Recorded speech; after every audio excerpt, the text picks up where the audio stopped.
पर वो जो खत्म हो गया ना हमारी जो हमारा जो अनुभव चाहे जो ज्ञान चाहे या जो तंत्र मंत्र को चाहे ये भी सब खत्म हो गया ना, क्योंकि हमें उपयोग नहीं करना तो खत्म हो गया ना। हाँ तो अब सर देखो, वो ये अब जो जितने खत्म भी इसलिए हुआ कि आप जानते हो हम लोग बड़ी स्वार्थी है। जी हाँ मेरे को मंत्र आता है, हाँ आपको नहीं सिखाऊंगा, हाँ ये सीधेगा मेरा गुरु बन जाएगा। हाँ है जी कि जी नहीं? जी जी हाँ आज वैसे ना सिखा, मर गया, हाँ सिखाए खत्म हो गया। लुप्त हो गया। सर गांव में तो ऐसे हैं, अगर सांप ने काट दिया ना किसी को तो तुरंत दवाई ले आते हैं Yes. और बिल्कुल बंदा ठीक। अच्छा हमारे की सर एक लेडीज है ना पीलिया हो जान छे बच्चों का गाँव में। हाँ पीला झाड़ते हैं। झड़ छन और मतलब एक माला बना बांध छे वो जड़ हमारे यहाँ पे ज्यादा तेल से और माला कोई तेल से, हाँ, और कोई पानी से पानी से जी जी बिल्कुल। वो जो पदार्थ होता था, हाँ अब वो पानी जो है पीला हो जाता, मंत्र लगाते थे। पी ले जान छो। नहीं तो सर जैसे आपकी जो जनरेशन है तो अब जैसे उसके लिए आप क्या कहना चाहोगे? किसके? जो आपके जो हम जो युवा है गांव में कुछ भी कोई भी जैसे कोई गांव में होते हैं ना कोई बुखार हो गया नहीं जाना है वो नहीं जाना है तो हाँ बुखार की बात बताता हूँ मैं इसका जी थोड़ा आप बताओ। इसमें जब जुड़े हुए गांव से लोग ना, हाँ इसमें गांव से जुड़े हुए लोग हैं थोड़े बहुत ना, इनके वहाँ बुखार कैसे ठीक करते हैं? कैसे ठीक करते हैं? हम तो जिंदा फूल पहले फूल होते थे व्हाइट वाले, हाँ वो भी है, वो खाते थे। इनके यहाँ मैंने देखा ना, दाल कढ़ाई पे डालते हैं जी और उसमें घी डालते हैं, फिर पिला देते हैं, अब तुरंत ठीक। अच्छा बच्चा जो छोटा बच्चा जो ना कर पाए उसके लिए क्या? छोटे बच्चे को नहीं पता है, जो हमको पता है ये तो ये जाने, पर मैंने देखा है ना दारू को गरम तवे कढ़ाई में डालते और घी डाल देते। पक्की दारू कच्ची दारू पक्की दारू, पक्की अच्छा कोई सी भी हो विस्की हो पक्की कहाँ होती है? गाँव की कच्ची दारू यार, ऐसा थोड़ी विस्की कहाँ मिल देती है उधर नहीं कोई पसंद नहीं करता सर वहाँ पे वहाँ तो उसी से ठीक हो रहा था। तो तुम क्या तुम्हारा उद्देश्य क्या पूछने के बुखार है तो क्या मेरा उद्देश्य है सर से पूछने का, मैं समझा नहीं पा रहा हूँ सर, मैं नहीं बोल पा रहा हूँ सर कि जैसे कोई गांव में हमारे यहाँ के जो गांव में लोग रहते हैं तो वो लोग अपने जो शरीर का कोई ध्यान नहीं रखता है, उससे भी कुछ हो गया बुखार अपना कोई, अब जब बड़ी दिक्कत हो जाती है तब चक्कर खाते हैं तो क्या करना चाहिए उनका क्या करना चाहिए थोड़ा अगर आप चक्कर खाते नहीं जो चक्कर मतलब कोई देहरादून आ रहा है विकास नगर आ रहा है डॉक्टरों के तब दौड़ते हैं जब ज्यादा मुसीबत हो जाती है, बड़ी मुसीबत हो जाती है, पहले जागरूक नहीं होते तो उनको क्या करना चाहिए इस विषय में लोग जुड़े हुए जानना चाहते हैं। मतलब आपका बोलने का क्या मतलब आजकल के दबारे में? हाँ जैसे गांव में रहते हैं ना लोग सर, तो वो लोग ऐसे कि कौन विकास नगर जाए कौन देहरादून जाए, तो पहले घर के नुस्खे अपनाते हैं। अब तब तक बहुत बड़ी दिक्कत हो जाती है, बीमारी बढ़ जाती है। अब जैसे कि मैं एग्जाम्पल मेरे अपने मम्मी की बात ले रहा हूँ, तो उसके क्या करना चाहिए थोड़ा उसके मतलब किस तरीके से प्राथमिक उपचार?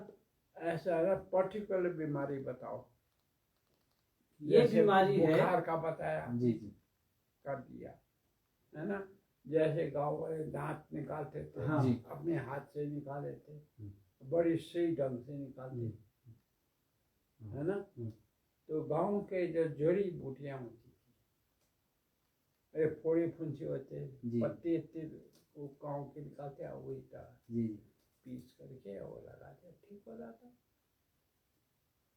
तो गाँव ये की अपनी इलाज की व्यवस्था अलग होती है, अब थोड़ी होता है, आप कौन मानते हैं? अब नहीं मानते ना सर, अब नहीं, वो करना भी नहीं चाहिए। हाँ अब करना भी नहीं चाहिए अब इसमें। देखो समय के अनुसार बीमारी भी चेंज हो जाती है। कोरोना पुराने जमाने में होती थी, कभी नहीं सुना, नाम ही नहीं सुना। डेंगू पुराने जमाने में होता था, कभी नहीं सुना, कभी नहीं, है कि नहीं? तो जैसे जैसे मॉडर्न होता है ना वैसे वैसे अब जो है ना पुराने फोड़े फुंसी वगैरह होते हैं, छोटे मोटे बहुत ऊंचा टाइफाइड अब और बीमारी बढ़ पहले बच्चों में तो खुद ही बहुत रोम पड़ा। खसरा होता था, खसरा क्या करते थे खसरे में आपके गाँव?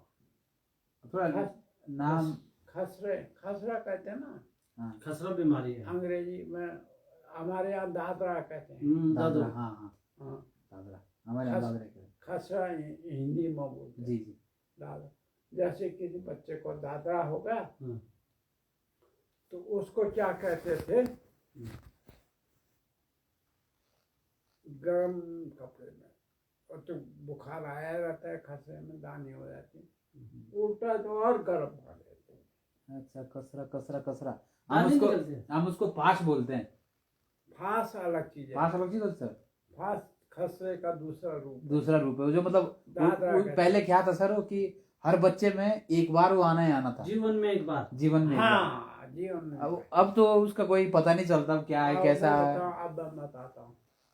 तो खसरे को क्या करते थे, एक तो आपको और कम्बल में लपेट। तो आप सुनिए जरा डॉक्टर साहब की बात में। पसीना हो जाएगी, और तब उसके दाने फूटते थे, तब वो ठीक हो रहा था। दूसरा एक करते थे, जिस बच्चे को खसरा हुआ उसके साथ जिसको नहीं हुआ उसको भी, बल्कि अगर जो हम लोग जैसे किसी को होते थे ना, भाई इसके बच्चे में खसरा आ रहा है, वहां मत जाना, तो वहाँ हम लोग नहीं जाते थे। अब नहीं जाते। पुराने जमाने में उल्टा बच्चे ले जाते थे, बिल्कुल, ताकि इसको भी हो जाए बाद में। बड़े जब बड़े को खसरा होता है ना, उसको बहुत परेशानी हो जाती है। अच्छा, अंदर कंबल में इसलिए लेटते थे, खसरे से क्या होता है, मेन चीज निमोनिया होती जी है ना। अब तो ठंड से होती निमोनिया, अब तो गरम रखा तो। अच्छा, फिर ये भी था हमारे यहाँ कि उन दिनों में घर में छोंक के खाना नहीं बनाते थे। उन दिनों में उबला हुआ खाना या उस तरीके का घर में नहीं छोंका जाता था, मुझे याद आ रहा है। एक सर कंसरा, एक दूसरा की दाल के पानी पिलाते हैं। खोद की दाल, गरम चीज कहते थे। खोद की दाल सर, तोर खोद की पिलाते थे शायद। खोद पता नहीं, पर खोद क्या होता है पता नहीं। खोद दाल कैसे होती है? दाल जैसे छोटी छोटी होती है। खोद ऐसा ना, तोर की दाल मीन्स एक अरहर की वैरायटी है। हाँ जी, उसमें छिलका होता है। उसको उमारी का ना पानी में तक खलान भी था, पिलान भी, और छोंके नहीं उस दौरान। वो कहते हैं गरम होता है, गरम होने से दाने फूटते बचपन में। और एक सर हम उसको नाम बोलते टुंडुए। अब टुंडुए, अब आपके पास हमें पता नहीं क्या बोलते हैं इसको। कैसा होता है वो? जैसे मेरे शरीर में, तो जब वो आता था तो जैसे शरीर में पूरे दाने दाने, वो इतने मोटे मोटे दाने पूरे मुंह में, इसमें। वो होता है चेचक। वो भी भले एक बार लाइफ में, जैसे कि किसी पे आ गया ना तो फैलता वो भी। सुनो से, जिसको चेचक होता था ना जी, वो गांव से बाहर, अच्छा, उड़ियार में, उड़ियार में भेजे थे। बहुत खतरनाक है। और उसकी सेवा कौन करता था पता? उसकी सेवा वो करता था, सुन भाई जी, उसकी सेवा वो करता था जिसको पहले हो चुका। अच्छा, क्योंकि उसको दोबारा तो होता है। तो वही वो गुफा में उस आदमी को भेजते थे खाना के लिए, रहने का, उसका देखभाल के लिए, तीमारदारी। खसरा भी ऐसे ही होता था। अच्छा, जिसको एक बार हो गया उसको दोबारा नहीं आता। तो उसमें क्या होता है, नेचुरल इम्यूनिटी कहते हैं। अच्छा, अब आजकल तो प्राकृतिक वो जो, तो आजकल क्या जो टीका है ना, वो आर्टिफिशियल इम्यूनिटी देता है। और जो इम्यूनिटी देते हैं ना, उन्हीं के कीटाणु तो होते हैं, खसरा का कीटाणु को मार देते हैं। अच्छा, और मार करके उसके शरीर में डाल देते टीका, और ताकि उसको जो है अंदर ही अंदर हो, उसको कहते हैं। तो दोस्तों आप सुन रहे हैं डॉक्टर साहब को, डॉक्टर राणा जी, एक बहुत ही अनुभवी डॉक्टर है। और ऐसा सिस्टम तो ये जो भी इंजेक्शन क्योंकि लगे ये इनके अंडर में पूरा तो दून हॉस्पिटल रहा है। वो जीवाणु तो मारी कर दो ना हमारे शरीर में। तो आज हम कैंप के वो लिए आए जीवाणु थे, तो मरेगा सर ना से वो। सर का इंटरव्यू ले रहे हैं। इंजेक्शन सर जो कुछ छ बता रहे हैं। तो वो तो जो कोई भी इंजेक्शन छ मतलब 65 साल का खसरा जो भी आजकल तजुर्बा लगो है छ इनको। ना, तो वे में इन्हों की जो हमारा पहले जो कीटाणु छ ना वे रोग उधर डेड करेगा, डेड बॉडी डाल जाऊँ हमारे शरीर में। देखो चार से लेके आ रहा हूँ सर। हाँ, उसको हम डेड कर देते हैं। जीवाणु डेड करके आदमी के शरीर में डाल देते हैं। और डेड करके दो चीज होती है, एक तो बीमारी पैदा करती है, अच्छा, और दूसरा इम्यूनिटी पैदा। डेड कर दिया कि ताकि आपको अंदर ही अंदर उसके प्रतिरक्षण क्षमता आ जाए, ठीक है ना, और आपको बीमारी ना हो, ये करते हैं।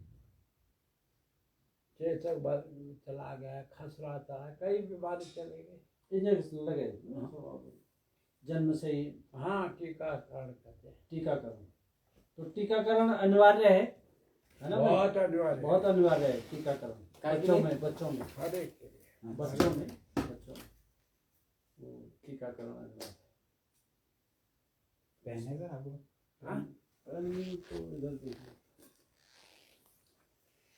तो कुल मिला के आज की जो सभा हुई, जो आज का जो वो कार्यक्रम रहा, बड़ा अच्छा रहा और ज्ञानवर्धक भी रहा, लोगों की सेवा भी हुई, है ना, ज्ञान भी हुआ और हमें अच्छे अच्छे लोगों से मुलाकात भी हुई।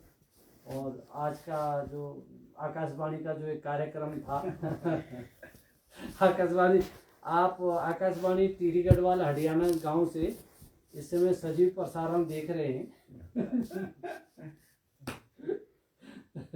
हमारे साथ हमारे वरिष्ठ जो बाल रोग विशेषज्ञ रहे हैं और उत्तराखंड राज्य सरकार से बड़े पदों से, जो कि हम ये कहते हैं कि निदेशक स्तर के पद से रिटायर हुए हैं, लेकिन अभी जो है इन्होंने जन सेवा का कार्य शुभारंभ, काफ़ी जब रिटायरमेंट होने के बाद कई लोग तो ऐसे होते ना जो उनकी इच्छा पूरी नहीं हुई, कमाते कमाते कमाते कमाते, लेकिन अब सर का जो एक उद्देश्य है जीवन का कि हमने समाज से लिया है, समाज ने हमको दिया है, अब हमारा लौटाने का समय है। तो अब जितना भी हमने समाज से लिया, समाज से ही तनख्वाह मिली जी, सर, जी। समाज से ही मिलती है। अब सर का जो उद्देश्य है जीवन का कि मैं अब लोगों को लौटाऊं। अब मेरा कोई बच्चा तो पढ़ाना नहीं मेरे को, ना किसी की शादी करनी, ना मैंने किसी के लिए घर बनाना, मैं अब समाज की सेवा में हमेशा तत्पर हूँ। देखिए सर, जैसे आज भी तो कितने सारे पेशेंट आए थे, करीब 200 लोगों को सर ने अपनी सेवा प्रदान करी। और वो लोग कितने भाग्यशाली भी होंगे वो लोग जिनके घर में स्वयं आकर के उनको एक पैसा खर्चा नहीं करना पड़ा। और इसका श्रेय जो है डॉक्टर साहब श्री राणा जी को, और जो इसके संचालन कर रहे थे, कैंप जो लगाते अपने पैसों से, श्री सच्चिदानंद जोशी जी, और उनके माध्यम से ये काम हुआ है।